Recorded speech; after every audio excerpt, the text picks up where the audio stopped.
so here we are. This is the newest addition to the Caleb's Trains roster. It is MTH Centennial DDA40X, or as MTH put it, DD40AX. I guess however you look at it. They're a little incorrect on it, but it is really DDA40X, otherwise known as the Centennials. Me and Caleb have been waiting for Lionel to come out with their version of this, and they never have. So we decided to take matters into our own hands, and we were able to locate one of these. This cab number is 6922, which that's not the cab number we want. We want 6936. The actual Centennial that still runs for the Union Pacific in their historical collection. And but we found this one, and we were able to get it for a decent price. It's a PS1, which didn't matter to me because I'm going to gut the electronics in this locomotive, and I'm going to go ahead and put in an Electric Railroad Company TMCC board and Railsounds. I don't really talk too much about it, but I'm not a huge fan of MTH, the DCS system. We do have DCS. I'm not a fan of it at all. I like Legacy, TMCC and Legacy. It's just much more straightforward, much simpler, much smoother. And I know some people are probably gonna be a little offended, maybe, because I'm saying I don't like MTH DCS system. Again, I have it. I have both of them. We have both of them on our layout, and I'm not gonna sit there and be biased. I don't work for Lionel or anything, but it's not even a comparison. They're completely different animals, and if you like DCS, that's great.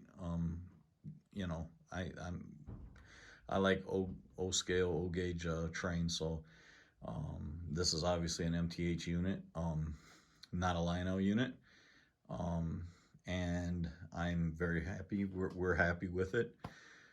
We're gonna be even happier when we can operate it TMCC and not mess around with the DCS, or I mean, this obviously wouldn't even be DCS. It would be controlled by the transformer.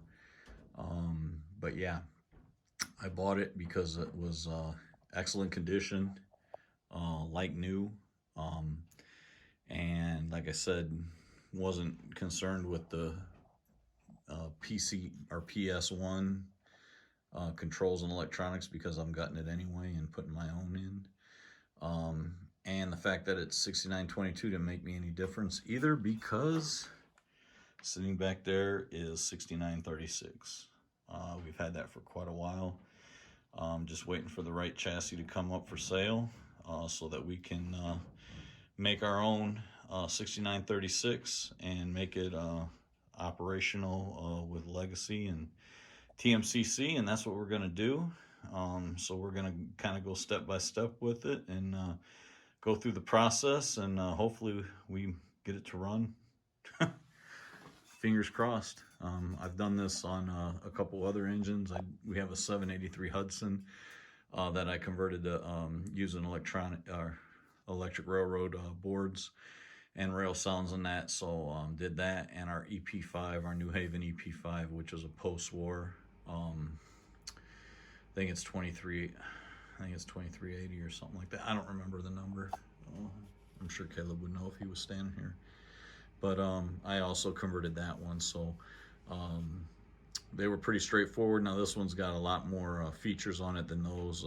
The 783 just had headlight and smoke unit, so it was pretty basic, pretty easy to do. And the EP5 just had the, you know, front and rear headlights, and that was it. They didn't even have smoke. So this has got dual smoke units, front and rear lighting, or directional lighting. It's also got the strobe light, cab lights, and what have you. So we're gonna figure out how we can get all this working and operational. But I think it's gonna be fun. It's gonna be a fun little project, and yeah, stay tuned, because that's what we're gonna be doing. We're gonna be converting this to Lionel operating guts, and hopefully it'll be running with our E9s over there, and the big boy, and the 844, and we're down to just having the 3985s, the next one on the list, to get all the historical locomotives. So we're knocking them off the list.